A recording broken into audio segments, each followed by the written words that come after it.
अक्कलकोटमध्ये एक गरीब शेतकरी राहत होता.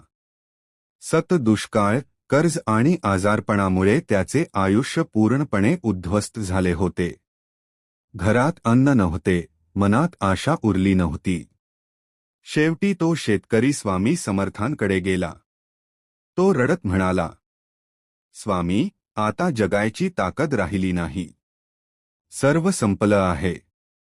स्वामी समर्थ शांतपणे त्याच्याकडे पाहत म्हणाले, तुझ्या घराच्या मागे काय आहे? शेतकरी म्हणाला, काहीच नाही स्वामी. कोरडी जमीन आहे. स्वामी समर्थ हसले आणि म्हणाले, त्या जमिनीत रोज पाणी घालत जा आणि श्रद्धा सोडू नकोस. शेतकऱ्याने स्वामींच्या वचनावर विश्वास ठेवला. रोज तो त्या कोरड्या जमिनीत पाणी घालत राहिला.